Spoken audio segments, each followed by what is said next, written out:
உலக மக்கள் எல்லோருக்கும் வணக்கம். நான் உங்கள் ஜி கோபால் பேசுகிறேன். இன்னைக்கு நான் பேசக்கூடிய பலன் என்ன அப்படின்னா, சனி பகவானின் வக்ரம். இந்த சனி பகவானின் வக்ரமாகப்பட்டது ஜூலை மாதம் 13ஆம் தேதி ஸ்டார்ட் ஆகி நவம்பர் மாதம் 28ஆம் தேதி முடிவடைகிறது. கிட்டத்தட்ட ஒரு 130 நாள் கணக்கு வச்சுக்கலாம். இது பாத்தீங்கன்னா மேனத்துல இருந்து பின்னோக்கி நகர்ந்து கும்பத்துக்கு வருது இந்த சனி பகவான். அப்ப அந்த சனி பகவானுடைய பலன் நம்முடைய விருச்சக ராசிக்காரங்களுக்கு எப்படி இருக்கும்? இந்த விருச்சக ராசிக்காரங்களுக்கு அர்த்தாஷ்டம சனியிலிருந்து இப்பதான் சனி பகவான் 5ஆம் இடத்துக்கு வந்திருக்கிறார். இந்த அர்த்தாஷ்டம சனியில் அந்த சனி பகவான் இருந்து விருச்சக ராசிக்காரங்களுக்கு நல்ல நிம்மதி இல்லை, நல்ல சந்தோஷம் இல்லை, நல்ல மனநிலை இல்லை, மன இறுக்கம், ரொம்பவுமே வேதனை. அது போக அதற்கு முன்னாண்ட 7.5 சனி, அதற்கு முன்னாண்ட ஒரு 2 வருஷம் கேப்பு, மீண்டும் அர்த்தாஷ்டம சனி, இப்படி நிறைய குழப்பங்கள் வாழ்ந்துட்டு இருக்கிறாங்க. இவங்க வாழ்க்கையில இவங்களுக்கு என்னடா வேலைன்னா போட்டியாளர்களை உருவாக்குவது. அந்த போட்டியாளர்களை இவர்களே உருவாக்கி அவங்களோட ஃபைட் பண்ணி அவங்களோட ஜெயிச்சு இன்னைக்கு வரைக்கும் வந்துட்டு இருக்கிறாங்க. அது போக பார்த்தீங்கன்னா இவங்களுக்கு செவ்வாய் பகவான் இவங்களுடைய ராசிநாதன். அப்ப இவங்களுடைய ராசிநாதனாகப்பட்டது லக்னத்துக்கோ ராசிக்கோ 9ஆம் இடத்தில் பாக்யஸ்தானத்தில் அந்த செவ்வாய் பகவான் நீச்சமாயிட்டார். இது 10 நாளோ 20 நாளோ இருந்தா கூட தப்பு இல்லை.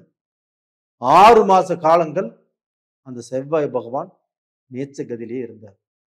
அப்ப அந்த நீச்ச கதியில பாக்யஸ்தானத்தில் அந்த செவ்வாய் பகவான் இருக்கும்போது விருச்சக ராசிக்காரர்களுக்கு இருக்கக்கூடிய வரக்கூடிய எல்லா விதமான பாக்கியத்தையுமே இழந்துட்டாங்க.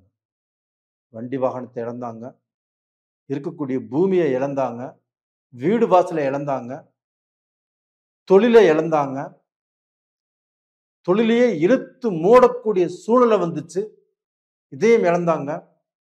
இவ்வளவு கஷ்டத்துல இருந்து நீங்க எப்படா முன்னேறது, எப்படி நல்ல நிலைமைக்கு வர்றது அப்படிங்கிற ஒரு சூழ்நிலை வரும்போதுதான் இந்த சனி பகவானுடைய வக்ரம் வந்துச்சு.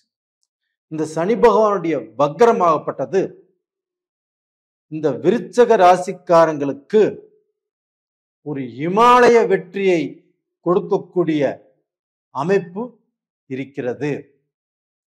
அப்ப அந்த இமாலய வெற்றியால் இவங்களுடைய வம்பு வழக்கு தீரும்.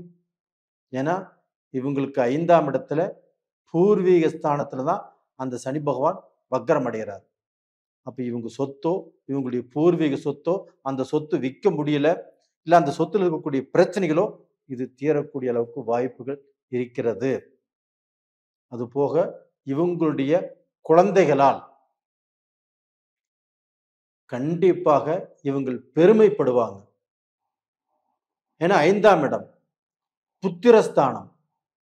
அப்ப அந்த 5ஆம் இடத்துல அந்த சனி பகவான் வக்ரம் அடையும் போது கண்டிப்பாக இவங்க குழந்தைகளால இவங்களுடைய பெண்ணாலையும் சரி ஆணாலையும் சரி, அவங்க படிப்புலையும் சரி, அவங்களுடைய வேலையிலும் சரி, அவங்களுடைய திருமண வாழ்க்கையிலும் சரி, இவங்க சந்தோஷப்படக்கூடிய டைம் வந்தாச்சு. அதே குழந்தைகளால இதற்கு முன்னாண்ட வருத்தப்பட்டாங்க. இதே பாத்தீங்கன்னா 2 குழந்தை இருக்குதுன்னா ஒரு குழந்தைக்கு நிறையவும் ஒரு குழந்தைக்கு கம்மியாகவும் கொடுத்தா அந்த குழந்தை அப்பாவை பார்த்தா எப்படி இருக்கும்? அவளுக்கு நிறைய கொடுத்து எனக்கு கம்மியா கொடுத்துருக்குற அப்படிங்கிற தாழ்வு மனப்பான்மை வந்துச்சு. இந்த விஷயத்தை பாத்தீங்கன்னா நம்ம வெளியே சொல்ல முடியுமா? சொல்ல முடியாது. ஒரு கார் பஞ்சர் ஆயிடுச்சு, ஒரு பிரச்சனை அப்படின்னா 4 பேருக்கு சொல்லலாம். இதே மக்களுக்கு நாமளே குறை வச்சுட்டு நம்ம வெளியே சொல்ல முடியுமா? சொல்ல முடியாது. அப்படிப்பட்ட சூழ்நிலை இப்ப தப்பிச்சிட்டீங்க. அது போக இந்த பீரியட்ல அதே செவ்வாய் பகவான் ஆகப்பட்டது உங்களுடைய ராசிக்கு 11ஆம் இடத்துல வந்திருக்கிறாங்க. அப்ப அந்த 11ஆம் இடத்துல அந்த செவ்வாய் பகவான் வந்ததுனாலையும், அந்த சனி பகவான் வக்கரத்திலிருந்து அந்த செவ்வாய் பகவானை பார்த்ததுனாலையும், கண்டிப்பாக இந்த பீரியட்ல நீங்க மக்கள் மேல ஒரு கண் இருக்கணும். எப்படி அப்படின்னா, அவங்க வேற கோர்ஸ் எடுக்கிறேன்னு சொல்லுவாங்க. வேற ஃப்ரெண்ட்ஸோட சேர்ந்து விளையாட போறேன்னு சொல்லுவாங்க. வேற ஸ்போர்ட்ஸுக்கு போறேன்னு சொல்லுவாங்க. நான் வெளிநாடு படிக்க போறேன்னு சொல்லுவாங்க.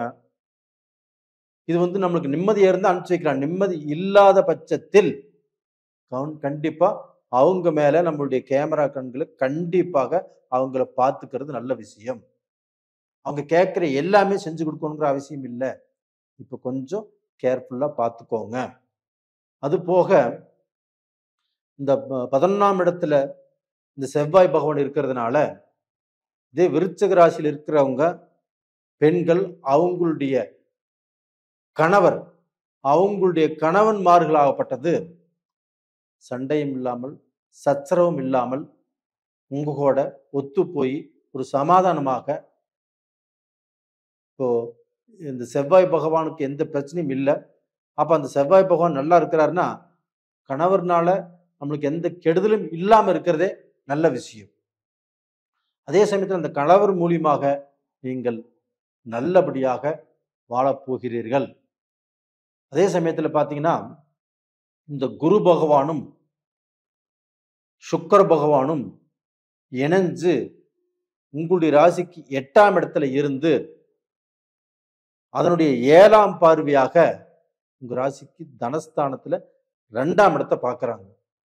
அப்ப 2ஆம் இடத்தை பார்க்கும்போது தனம், ஐஸ்வர்யம், செல்வம், செல்வாக்கு இதற்கு குறை இருக்காது. அப்ப உங்களுக்கு நல்ல வளர்ச்சி இருக்கும். நீங்கள் நினைத்ததை சாதிக்க முடியும். அதே சமயத்துல குரு பகவானாகப்பட்டது உங்களுடைய ராசிக்கு 12ஆம் இடத்தையும் பார்க்கறாங்க. அப்ப அந்த 12ஆம் இடத்தை பார்க்கறதுனால வெளிநாடு, வெளிநாட்டு வாழ்க்கை, வெளிநாட்டு பிசினஸ், வெளிநாடு நீங்க போலாம்னு நினைச்சாலும் போலாம். இதே வெளிநாட்டுல உள்ளவங்க இப்போ Malaysia, Singapore, Japan, Switzerland, German, Canada, Australia, USA, London, இது மாதிரி வெளியில இன்னும் எத்தனையோ கண்ட்ரிகள் இருக்குது. இந்த கண்ட்ரியில் இருக்கிறவங்க எல்லாம் விருச்சிக ராசிக்காரங்க நிறைய கஷ்டப்பட்டுட்டீங்க. நிறைய வாழ்க்கையில அவதிப்பட்டுட்டீங்க. உங்களுடைய கஷ்டங்கள் தீர்ந்து நீங்கள் நல்ல வாழ்க்கை வாழ்வதற்குண்டான டைம் வந்தாச்சு. நல்லா இருப்பீங்க. இது போக உங்களுக்கு பார்த்தீங்கன்னா, இப்போ கொஞ்சம் முட்டிங்கால் வலி வரும். அடி கர்ப்ப வலி வரும். பின்னாண்ட தலையில அந்த நீர் கோர்த்த மாற சில சூழ்நிலைகள் உருவாகும். எது வந்தாலும் பயந்துக்க வேண்டியதில்லை. நீங்க ஹாஸ்பிட்டல் போய் பாருங்க. உங்களுக்கு எப்பேற்பட்ட கஷ்டங்கள் வந்தாலும் கண்டிப்பாக தீர்ந்து போகும். காரணம் உங்க ராசிக்கு 2ஆம் இடத்துல குரு பார்க்கிறாரு. அது போக நீங்க இந்த பீரியட்ல வணங்க வேண்டிய தெய்வம் உங்களுக்கு எப்பவுமே முருக பகவானை வணங்கினாலே போதும். அது இல்ல, அது போக சிவன், அதே சிவன் கோயில்ல காலபைரவர் இருப்பாரு. தேய்பிரை அஷ்டமியில காலபைரவரை வணங்கி வருவது நல்லது. இது பர்டிகுலரா சொல்லணும் அப்படின்னா, கோவில்பட்டி பக்கத்துல கழுகுமலை அப்படிங்கிற ஊர்ல காலபைரவர் இருக்கிறாரு. இவரை போய் வணங்கலாம். இப்போ நான் மும்பையில் இருக்கிறேன், நான் டெல்லியில் இருக்கிறேன், சார் நான் போகணுமா அப்படின்னு கேட்பீங்க. அதனால காலபைரவர் உங்க வீட்டுக்கு அருகாமையில், உங்க ஊருக்கு அருகாமையில் எங்கே இருந்தாலும் அஷ்டமி நாள்ல காலபைரவரை வணங்கி வாங்க. கண்டிப்பா நல்லா இருப்பீங்க. நேயர்களே, இந்த பதிவு பிடிச்சிருக்குன்னு நினைக்கிறேன். லைக் பண்ணுங்க, சப்ஸ்கிரைப் பண்ணுங்க. அதே சமயத்துல நிறைய பேர்த்துக்கு பதிவுகள் நிறைய போட்டுட்டு இருக்கிறேன். அந்த பதிவு எல்லாமே நீங்க பார்த்துட்டு வந்துட்டு இருக்கிறீங்க. லைக்கும் பண்றீங்க, சப்ஸ்கிரைபும் பண்றீங்க. உங்க எல்லாத்துக்குமே என்னுடைய மனமார்ந்த நன்றிகளும் கூட. நிறைய பேர் ஜாதகம் அனுப்பிச்சிருக்கிறீங்க, நான் பார்த்து சொல்றேன். இன்னுமே உங்களுடைய லக்னத்தையோ, உங்களுடைய ராசியையோ, உங்களுக்கு என்ன தசை நடக்குது, என்ன புத்தி நடக்குது, நாம் சொல்லக்கூடிய பலன் 80% பேருக்கு நல்லா இருக்குது, மீதி 20% பேருக்கு நல்லா இல்லை அப்படின்னா உங்களுடைய ஜாதகத்துல தான் ஏதோ மிஸ்டேக் இருக்குது. கண்டிப்பா உங்களுடைய ஜாதகத்தை பாருங்க, பலன் சொல்றேன். நேயர்களே, உங்களிடமிருந்து விடைபெறுவது உங்களின் ஜெயகோபால். நன்றி, வணக்கம்.